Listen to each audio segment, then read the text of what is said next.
The last time I felt close to him, nothing dramatic happened. No slammed doors, no shaking voices. It was just a Tuesday, the kind that doesn't get remembered on purpose. And I didn't notice it was the last time until weeks later, when I tried to go back to it in my head and couldn't find the feeling anymore. That's how it goes sometimes. Not with a moment that announces itself, but with a quiet absence that takes a while to become real. You don't lose the person, you lose the access. In the beginning, closeness was something he did without thinking. He'd reach for my hand in parking lots like it was instinct, like his body had memorized where I belonged. If we were walking side by side, our arms would bump and he'd smile like it was a private joke. He had this way of looking at me that made me feel placed, like I'd been set down gently in the right part of his life. I remember one night early on, his apartment still looked like a bachelor's place then. One couch, one lamp that threw a warm circle of light, and a kitchen that smelled faintly like coffee even when there wasn't any. We ate noodles out of the same container because he didn't own enough bowls. I was sitting on the floor, back against the couch, and he was behind me, legs stretched out on either side of my hips. He wasn't even saying much. He just kept brushing my hair back with 2 fingers, absent-minded, like he couldn't help it. I told him something small, something I didn't usually say out loud, about how I get quiet when I'm nervous because I don't want to be wrong. I expected him to joke it away, but he paused the show and said softly, "Okay, I'll watch for that," like it was a note he wanted to keep, like it mattered. Early love often feels like being studied in a gentle way. Someone paying attention not to fix you, but to know you. And when you've gone a long time feeling slightly invisible, that kind of attention feels like safety. He'd ask about my day like he meant the answer, not "how was work" as a greeting. He'd ask a second question. What was the best part? What was the weird part? And when I'd talk, he'd tilt his head a little, like he was lining up the details in his mind. Sometimes he'd repeat a phrase I said, the way you repeat lyrics you like. There was a rainy evening. I can still see the streetlight through the window, turning the wet pavement into this soft gold. We were cooking something simple. He stood behind me at the stove and pointed at the pan like he was narrating it. This is the part where we pretend we know what we're doing. I laughed, and he leaned down and kissed the side of my face, quick and warm,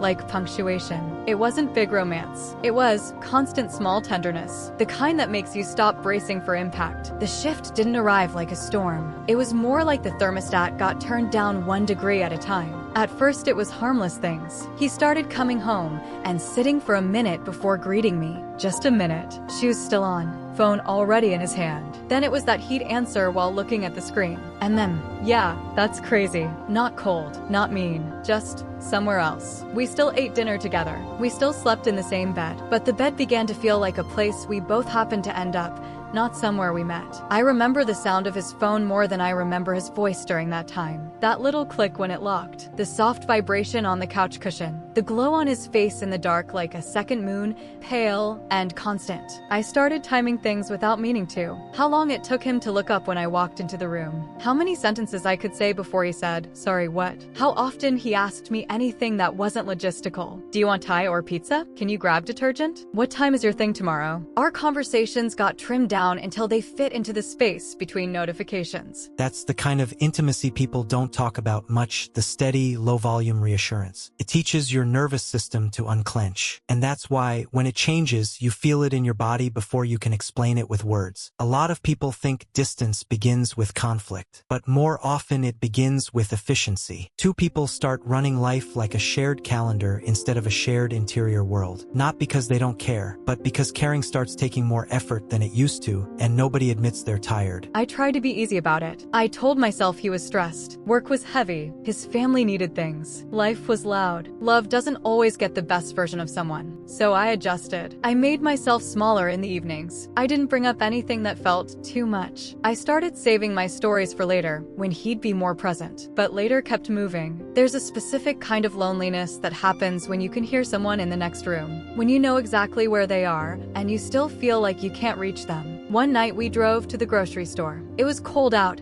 the kind of cold that makes your nose sting when you step outside. The car smelled faintly like his cologne and old receipts. He drove with one hand, the other resting near the gear shift. That used to be where my hand would go. I waited a few minutes, then I put my fingers there anyway, lightly, like I was asking permission. He didn't pull away. He didn't squeeze back. He just kept driving, like he didn't notice. Or like noticing would require something from him he didn't have right then. I stared at our hands in the dim dashboard light, mine waiting, his existing, and I felt stupid for how much it hurt. That's the thing about emotional drift. It's not an attack, it's a non-response. And the nervous system reads a non-response as rejection because it can't find anything else to call it. A week later, I got news I'd been hoping for. Not life-changing, just something I wanted. The kind of news you tell your person first, because it's not about the event, it's about being witnessed. He was on the couch when I came in, one leg tucked under him, phone in his hand, TV talking at low volume. The lamp was on, warm,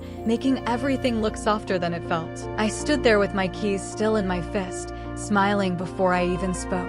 "I got it," I said. He didn't look up right away. "Got what?" I repeated it, still smiling. I said the name of the thing. I waited for that spark, his eyes widening. The way he used to sit up like my excitement was contagious. He nodded once. "Oh, nice." He said it like he was checking a box. Like, nice was what you say when you're being polite to a coworker. I stood there too long, smile slowly sliding off my face. He finally looked up and added, "I'm happy for you." But his eyes went back down to the screen before the sentence finished. I don't remember what I said next. Something like, "Yeah, thanks." And then I walked to the kitchen and stood by the sink, staring at nothing. The faucet had a tiny drip, rhythmic, patient. I let it keep dripping like it was company. That moment isn't about the news. It's about the absence of joining. When love is healthy, joy pulls the other person toward you. When it isn't, when connection has thinned, your joy lands alone. And you learn, quietly, not to throw it so far next time. After that, I stopped bringing him things that required his presence. I still talked, but I edited myself. I gave him the version of me that didn't risk disappointment. And that's when it started to feel irreversible. Not because he changed, because I did. I began to live beside him instead of with him. There was a night we got into bed, and he rolled over immediately, facing away. His back to me, not in anger, just habit. His shoulders relaxed like he'd finally put something down. I lay there staring at the faint light under the bedroom door. I realized I couldn't remember the last time he asked me a question he didn't already know the answer to. I reached out and touched his shoulder blade with my fingertips. Barely there, like tapping glass. He made a small sound, half sigh, half acknowledgement, and then went still again. I pulled my hand back to my own chest. I remember how my palm felt empty, like it had expected warmth and came back holding air. That was the realization. Not, he doesn't love me. Not, we're over. It was smaller and worse. It was, I miss him while he's still here. When someone is physically present but emotionally elsewhere, it creates a particular kind of grief, because you can't justify it to yourself. You tell yourself you're being dramatic. You tell yourself nothing is wrong, but your body knows it's living with a person who no longer reaches back instinctively. And because there's no explosion, you keep waiting for proof, waiting for a moment that gives you permission to feel what you're already feeling. But the proof is in repetition, in how many times you turn toward them and find a wall that isn't built out of cruelty,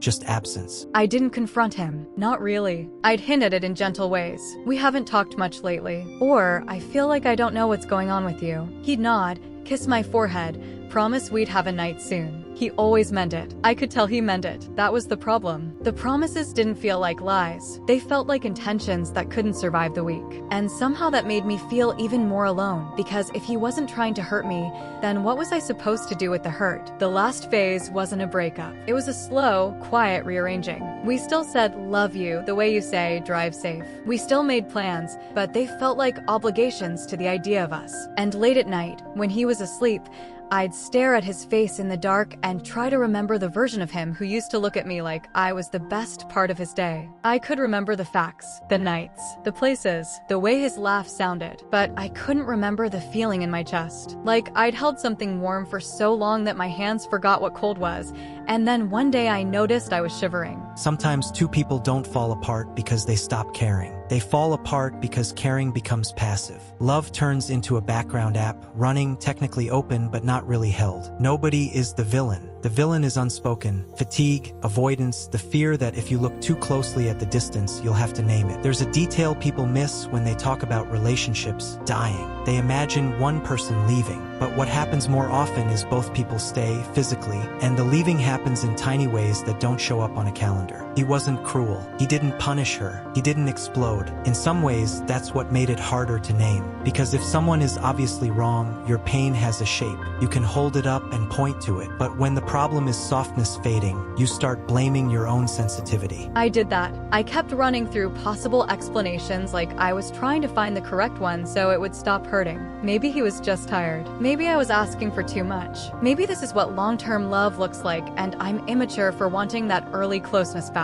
Maybe everyone ends up like roommates for a while. I tried to manufacture moments. I'd light a candle on the table and pretend it wasn't an attempt. I'd pick a movie I knew he'd like and wait for him to soften beside me. I'd wear the sweater he once said made me look dangerously cute and watch him not notice. And I hated that version of me, the one who was always quietly auditioning for his attention. Not in a dramatic way, in a small, private way that felt humiliating because I was the only one who could see it. That's a specific kind of loneliness, when you start performing inside your own relationship, when affection becomes something you try to earn again. And the saddest part is that the other person often doesn't realize you're performing, because to them, nothing is wrong. They're just living. The drift isn't always caused by lack of love. Sometimes it's caused by a lack of presence. Presence takes energy, and when someone is overwhelmed or avoidant, their love doesn't disappear. What disappears is their capacity to stay emotionally reachable. There was a night that made it impossible for me to keep pretending it was temporary. It was late,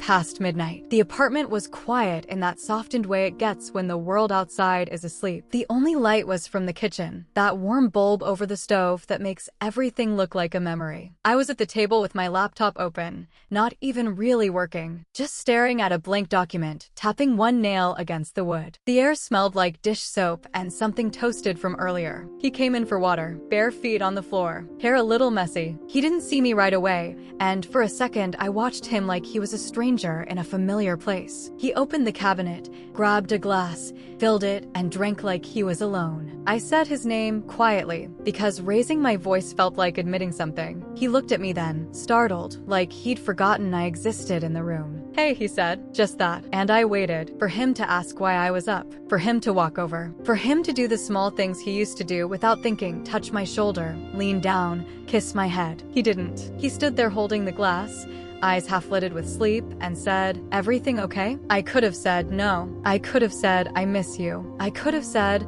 "I feel like I'm slowly disappearing next to you, and I don't know how to stop it." But my throat tightened in that familiar way, and what came out was, "Yeah, just couldn't sleep." He nodded like that solved it. "Same," he said, even though he'd been asleep. Then he put the glass in the sink, no rinse, just a quiet clink, and walked back down the hall. He didn't say goodnight. He didn't say anything unkind. And I sat there, in that warm kitchen light, feeling the cold part of it seep into my chest. That's the moment many people recognize too late. Not the moment someone says they're done, but the moment you realize you've stopped being the first place they go emotionally. You're there, and yet you're not a destination anymore. It's not even about effort. It's about orientation. In closeness, two people are oriented toward each other. In drift, they're oriented toward the rest of life, and the relationship becomes something they maintain around the edges. And because no one is actively harming anyone, it's easy for the drifting person to think, we're fine, we're stable, we're not fighting, it's peaceful. But peace without intimacy is just quiet. After that night, I started noticing things with a sharp clarity, like my brain was finally done bargaining. How his "I love you" sounded the same whether I was crying or laughing. How he'd sit on the far end of the couch even when there was space beside me, like his body had learned a new normal. How we stopped sharing small thoughts, not secrets, just the little commentary of being alive. I stopped telling him when something reminded me of him. I stopped sending him songs. I stopped reaching first, not as punishment, as self-protection. When you stop reaching, it can look like giving up, but internally it's often a quiet boundary. I can't keep handing you my tenderness if you keep setting it down somewhere and forgetting it. And the tragedy is that the other person might not even notice right away, because they've been living without that tenderness for a while. They adjusted tired before you did. They got used to the emotional quiet. You were still trying to restore the original volume. We never had the big talk people expect. We had fragments. We've been off lately, I'd say, standing in the doorway while he changed shirts. Yeah, he'd answer, not looking up. Just a lot going on. Do you still feel here? I asked once and immediately regretted how strange it sounded.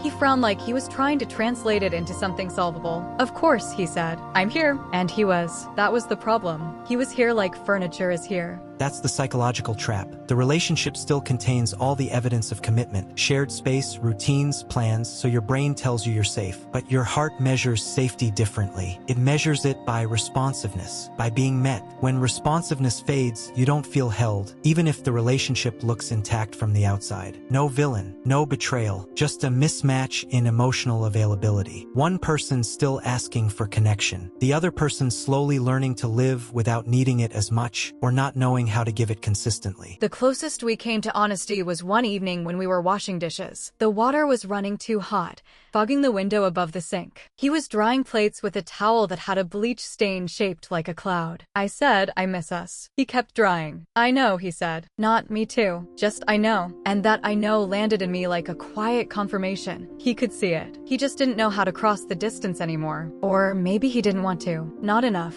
I didn't cry. Not then. I just nodded like I understood, even though I didn't. Later, alone in the bathroom, I looked at my own face in the mirror under that harsh light and tried to find the moment I became someone who accepted crumbs as normal. Sometimes love doesn't end with someone choosing to leave. It ends with someone choosing to stop asking, because asking starts to feel like begging, and begging corrodes your self-respect in slow motion. And for the person who drifted, it can feel confusing. They might genuinely believe they never did anything wrong. They might even be hurt when the other person finally goes quiet, because they don't connect the dots between their absence and the silence it created. I don't know exactly when it ended. I can tell you when I stopped trying. It was a night with soft rain. The kind that doesn't announce itself, just taps gently at the window like it's unsure it's allowed to be there. He fell asleep on the couch with the TV still on. The room was lit blue from the screen, his mouth slightly open, one hand resting on his chest like he was holding himself. I stood there for a long time, watching him breathe,